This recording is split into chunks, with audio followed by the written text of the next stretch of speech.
Hello friends, welcome to oceanic economics. यथार्थ की इस सीरीज़ के अंदर हम देखेंगे स्टीव जॉब के बारे में। टेक कंपनी एप्पल के संस्थापक स्टीव जॉब्स ये इतनी इम्पोर्टेंट व्यक्तिमत्व है कि उनका जीवन सफ़र हम सभी के लिए एक प्रेरणादायक है। स्टीव जॉब ने अपने जीवन में कई बाधाओं को पार किया और सफलता के नए कीर्तिमान स्थापित किए हैं। उन्हें एक वक्त एक खाने के लाले भी पड़े थे। उन्हें अक्सर दोस्तों के घर में रात बितानी पड़ती थी। बाद में एप्पल जैसी कंपनी स्थापित करने के बाद उन्हें कई ऐसे चैलेंजेस को सामना करना पड़ा। एक समय ऐसा भी आया जब उन्हें अपनी ही कंपनी एप्पल से बाहर का रास्ता भी लोगों ने दिखाया। लेकिन इन चुनौतियों को सामना करते हुए उन्होंने कभी भी पीछे नहीं हटे और उनका पूरा जीवन सफ़र लोगों के लिए एक मोटिवेशन का एक अच्छा तरीका माना जाता है। इसीलिए कई लेखकों ने उन पर सैकड़ों किताबें लिखी है।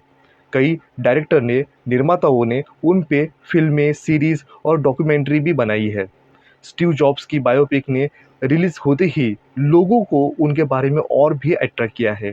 उन सैकड़ों किताबें लिखी जा चुकी है उन पे। बस आज के इस टॉपिक में हम उनके बारे में देखेंगे। इनके बारे में हम 3 पार्ट में उनको डिवाइड करेंगे। किस तरह से स्टीव जॉब ने अपने लास्ट जीवन में कौन से शब्द लोगों के लिए कहा और एक क्या लोगों को सीख दी, इसके बारे में ही आज का ये टॉपिक इम्पोर्टेंट बनता है। पार्ट 2 में हम देखेंगे कि स्टैनफोर्ड यूनिवर्सिटी में किस तरह से उन्होंने लोगों को ऐसी स्पीच दी जो यूनिवर्सल बनी। और तीसरे पार्ट में हम उनके ए टू जेड हिस्ट्री के बारे में जानने चाहेंगे, जिसमें हम स्टीव जॉब किस तरह से स्ट्रगल करते हुए एप्पल जैसी कंपनी को उन्होंने स्थापित किया और आज एप्पल जिस कंडीशन में है, जो सफलता की ऊंचाई पर है, उसका पूरा श्रेय स्टीव जॉब को क्यों दिया जाता है, इसके बारे में हम जानेंगे। ऐसे 3 पार्ट में हम स्टीव जॉब के बारे में पूरी डिटेल में जानने की कोशिश करेंगे।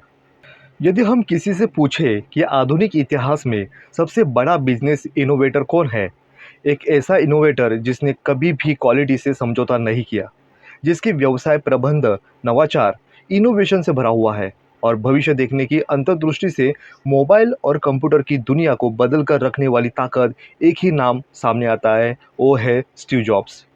इसका सबसे बड़ा कारण यही है कि स्टीव जॉब्स ने प्रौद्योगिकी की अग्रणी और दुनिया की सबसे बड़ी कंपनी में से एक एप्पल के संस्थापक बने थे, जो स्टीव जॉब्स की अतुलनीय सोच का खुद ही एक आईना बनाया देखा जाता है और लोगों ने उसको सराहा भी।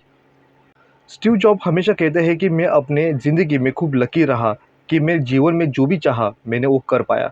स्टीव और उनके दोस्त स्टीव वॉज़निएक ने मिलकर गैरेज से एक एप्पल की कंपनी की शुरुआत की। उस समय उनकी उम्र 20 साल थी। एक गैरेज में 2 लोगों से शुरुआत हुई कंपनी 2 बिलियन लोगों तक आज पहुंच गई है और इनमें 4,000 से ज़्यादा कर्मचारी काम करने लगे। स्टीव कहते हैं कि हमने अपने सबसे बेहतरीन क्रिएशन मैकिंटोश कंप्यूटर को रिलीज़ किया। जैसे जैसे कंपनी आगे बढ़ी, हमने एक प्रभावशाली व्यक्ति को कंपनी से संभालने के लिए चुना। पहले साल तो कंपनी बहुत ही अच्छा काम किया, लेकिन भविष्य को लेकर हमारा जो विज़न था वो फेल होता हुआ दिखाई दिया। जब वे 30 साल के थे, तब उनको लगा कि कंपनी एक अच्छे तरह से जा रही थी, पर उसी समय उनको कंपनी से भी निकाल दिया गया और उनका जो भी लॉस है वो लॉस पूरी ज़िम्मेदारी उन पे आ गई। उनको लगा कि ये कंपनी अपनी खुद की होने के बावजूद भी हमें खुद से अपने कंपनी से कैसे निकाला जा सकता है? ये सबसे बड़ा क्वेश्चन उनकी ज़िंदगी में उस समय तक भी था। एप्पल कंपनी में निकालने के बाद 5 सालों तक उन्होंने कंपनी बनाई अगली नेक्स्ट नाम से और उसके बाद और एक कंपनी उन्होंने बनाई पिक्सार नाम से, जो बड़ी सफलता देती हुई दिखाई दी। पिक्सार ने दुनिया की पहली computer animation feature film toy story बनाई। आज इस स्टूडियो को दुनिया का बेहतरीन एनिमेशन स्टूडियो माना जाता है। इसके बाद एप्पल ने नेक्स्ट को खरीद लिया और वे वापस स्टीव जॉब एप्पल कंपनी में फिर से सीईओ के पद से फिर भी उनको मिल गया। इसमें ऐसा लगा कि टेक्नोलॉजी बनाई जिसकी एप्पल को नया जीवन मिल गया और डूबती हुई एप्पल कंपनी को फिर से स्टीव जॉब ने संभाला और उसको बरकरार रखा। ऐसा लगता है कि स्टीव जॉब को कि एप्पल कंपनी से अगर उनको बाहर नहीं निकाला दिया जाता, तो वे नेक्स्ट और पिक्सार ऐसी 2 कंपनी अपने खुद के कॉन्फिडेंस पे नहीं बना पाते थे। उनको ये सबसे बड़ी ज़िंदगी की सीख इसी से मानते हैं। स्टीव जॉब कहते हैं कि ज़िंदगी में कभी-कभी चढ़-उतार ऐसे भी पल आते हैं, लेकिन हमें इससे घबराना नहीं है। आप चाहे जिस भी काम करना चाहे हो और वो अपनी पूरी मेहनत और शिद्दत से करें, तो आप कभी भी हार नहीं पाएँगे। आप अपनी मंज़िल पर नज़र रखते हुए आगे बढ़ते रहिए। जीवन में कोई ना कोई उद्देश्य होना चाहिए, वो ज़रूरी है। इसके बिना आप सफलता की सीढ़ी नहीं चढ़ पाएँगे। एप्पल कंपनी को एक छोटे से गैरेज से निकालकर इंटरनेशनल पहचान दिलाने वाले स्टीव जॉब को एक सफल बिजनेसमैन समझा जाता है। ऐसे सफल लोगों के एक एक शब्द महत्वपूर्ण माने जाते हैं। शायद ही दुनिया में कोई ऐसा इंसान हो कि जो स्टीव जॉब के बारे में न जानता हो। एक सक्सेसफुल बिजनेसमैन के साथ बेहद ही समझदार और सुलझा हुआ इंसान के बारे में उन्हें कहा जाता है। यहाँ तक कि इनके फैसले मील के पत्थर भी साबित हुए हैं। स्टीव जॉब को हर कोई अपनी इंस्पिरेशन मानता है। उनके कारण ही एप्पल कंपनी आज इस मुकाम पे है। स्टीव जॉब की काबिलियत ही नहीं बल्कि आखिरी समय तक उनसे कहे गए शब्द को ज़िंदगी बदलने की ताकत रखती है। मरने से पहले स्टीव जॉब ने अपनी लाइफ को रिकॉल करते हुए ज़िंदगी की सच्चाई बताई है, जो हर इंसान मौत पे आने से महसूस कर सकता है। स्टीव जॉब की बातों को जानने के साथ-साथ लोगों को इससे सीख भी मिलती है और एक नया आयाम भी मिलेगा। दुनिया भर में अपने नाम का डंका बजाने वाले स्टीव जॉब की मौत 5 अक्टूबर 2011 को पैंक्रिएटिक कैंसर की वजह से हुई थी। हम आपको इस वीडियो के माध्यम से उनके कहे गए आखिरी शब्दों को बताना चाहेंगे। हर कोई जानना चाहेगा कि सफलता का पर्याय बन चुके स्टीव जॉब को आखिरी शब्द उनके क्या थे। स्टीव जॉब कहते हैं कि उन्होंने कहा कि बिजनेस वर्ल्ड में सफलता की चोटी पे वो जिस मुकाम पे पहुंचे थे, दूसरे लोगों के लिए उनकी नज़र में लाइफ की सफलता का दूसरा नाम भी हो सकता है। लेकिन काम को छोड़कर अगर उनकी ज़िंदगी में कोई और बात हो, तो पैसा ये उनके जीवन में कोई भी मृत्यु के समय कोई भी काम नहीं आने वाला एक साधन था और ये हमेशा ही ये अंतिम सत्य रहेगा। स्टीव जॉब ने मरने से पहले कहा था कि मैं आज अपनी पूरी ज़िंदगी लाइफ को अगर याद करता हूँ तो मुझे यही एहसास एक होता है कि ज़िंदगी में जो भी मैंने नाम पैसा कमाया और मौत के समय किसी भी काम का नहीं है। ज़िंदगी के इस मुकाम पर आकर यही समझ में आया कि पैसा लाइफ का सिर्फ एक पार्ट है, ज़िंदगी जीने का एक मकसद है। आप मौत के समय इस पैसे का कोई भी उपयोग नहीं कर पाएंगे। उन्होंने दूसरी एक इम्पोर्टेंट बात कही, जो आज मैं यहाँ अंधेरे में लाइफ सपोर्टिंग मशीन की ग्रीन लाइट देख रहा हूँ, साथ ही भगवान का भी एहसास यहाँ पे कर रहा हूँ। मुझे मौत का अब आती जाती नज़र आ रही है। मैं कहना चाहता हूँ कि जब आप अपने आखिरी समय के लिए पर्याप्त रुपया इकट्ठा कर लेते हैं, तो आपके रिश्तों, अपनी कला और बचपन के सपनों पर ध्यान देना चाहिए। हमेशा और लगातार पैसा कमाने की आदत आपको मेरी तरह से एक विकृत इंसान बना देगी। तीसरी बात इम्पोर्टेंट कही स्टीव जॉब्स ने कि सिक बेड को दुनिया का सबसे महंगा बेड उन्होंने बताया। उनका कहना था कि आप अपने लिए ड्राइवर को हायर कर सकते हैं, लेकिन कितना भी पैसा होने के साथ साथ आप किसी को अपनी बीमारी के लिए हायर नहीं कर सकते। आपका उसका दर्द खुद ही झेलना होगा। आप किसी भी चीज़ को दोबारा हासिल कर सकते हैं सिवाय अपने जीवन के। स्टीव जॉब की बातों से हमें यही पता चलता है कि हर इंसान को लाइफ में अमीर बनने से ज़्यादा खुश रहने में ज़्यादा ध्यान देना चाहिए, ताकि ज़िंदगी में हर चीज़ का मूल्य समझना आता हो ना हो, पर कीमत लगानी आनी हो। इंसान जब बड़ा हो जाता है तो यह समझ में आना होता है कि करोड़ों की घड़ी वो पहने वही वो समय दिखाएगा, और 100 रुपये की घड़ी पहनेगा तो वो भी वही समय दिखाएगा। इसलिए पैसे का मूल्य समझना बहुत ही ज़रूरी है। स्टीव जॉब ने बीमारी का दर्द सहन करते हुए ये भी समझा कि बीमारी के वक्त आपका पैसा किसी भी काम का नहीं है। यह तो स्टीव जॉब की बात से समझ में आ जाता है कि इसीलिए इंसान को भोजन हमेशा दवा की तरह करना चाहिए, यानी पौष्टिक आहार लेना ही ज़रूरी है। नहीं तो एक वक्त ऐसा भी आएगा कि दवा ही आपका भोजन बन जाएगा। ऐसे समय में रहते अपनी ज़िंदगी पर ध्यान देना और अपनी स्वास्थ्य को लेके उतना ही अलर्ट रहना, उन्होंने इतना इम्पोर्टेंस अपने हेल्थ को लेके कहा है।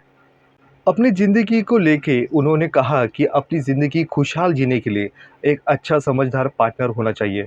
इंसान अगर लाइफ में तेज़ी से आगे बढ़ना चाहता है तो अकेला चल सकता है, लेकिन अगर लंबा सफ़र तय करना है तो किसी के साथ चलना उतना ही ज़रूरी है। ऐसे में आपका सच्चा इंसान की पहचान आपको होना चाहिए, क्योंकि वो आपके साथ ईमानदार हो, वो हमेशा आपका साथ निभाएगा। छोड़ने के 100 कारण को नज़रअंदाज कर सकते हैं, पर साथ रहने के एक कारण भी ध्यान दें तो अपनी ज़िंदगी खुशहाल हो सकती है। स्टीव जॉब कहते हैं कि आपको एहसास होगा कि आपकी सच्ची आंतरिक खुशी इस दुनिया की भौतिक चीज़ों से नहीं आती। चाहे आप फर्स्ट क्लास से सफ़र करें या इकोनॉमिक क्लास में सफ़र करें, अगर विमान गिरता है तो आप भी उसके साथ गिरते हैं। इसीलिए मुझे उम्मीद है कि आप समझेंगे कि जब आपके पास आपके दोस्त, आपके साथी, पुराने दोस्त, भाई-बहन जिनके साथ आप बातें करते हो, हँसते हो, बातें करते हो, गाते हो, उत्तर, दक्षिण, पूर्व, पश्चिम, धरती, आसमान की बातें जब आपसे होती है, तो यही सच्ची खुशी मानी जाएगी। अपने बच्चों को अमीर बनने की शिक्षा मत दीजिए, उन्हें खुश रहने की शिक्षा दीजिए, ताकि जब वे बड़े हो तो उन्हें चीज़ों की कीमत नहीं, बल्कि उनकी कीमत पता चले। जो इंसान आपसे प्यार करता है, वह आपको किसी और के लिए कभी नहीं छोड़ेगा, क्योंकि चाहे हार मानने के 100 कारण क्यों ना हो, वह आपको आपके हाथ थामे रहने के लिए एक कारण भी ढूँढ ही लेगा। इंसान होने और इंसान होने में बहुत ही बड़ा अंतर है। बहुत कम लोग इसे सही मायने में समझ पाते हैं। जब आप पैदा होते हैं, तब भी आपसे प्यार किया जाता है, जब आप मरेंगे, तब भी आपसे प्यार किया जाएगा। इन दोनों के बीच आपको खुद को सँभालना होगा। इस दुनिया में मेरे मुताबिक 6 सबसे अच्छे डॉक्टर माने जाते हैं। एक धूप, दूसरा आराम, तीसरा व्यायाम, चौथा आहार, पाँचवा आत्मविश्वास और छठा दोस्त। हर अवस्था में इनका ध्यान रखें और स्वस्थ जीवन का आनंद लें। यही आपको हर ज़िंदगी भर उपयोगी होंगे। आखिरकार स्टीव जॉब ने ये मान भी लिया कि मैं व्यापार जगत में सफलता के शिखर पे भी पहुंच गया था। दूसरों की नज़र में मेरा जीवन सफल का प्रतीक भी माना था। हालांकि काम के अलावा मुझे ज़्यादा खुशी नहीं मिलती।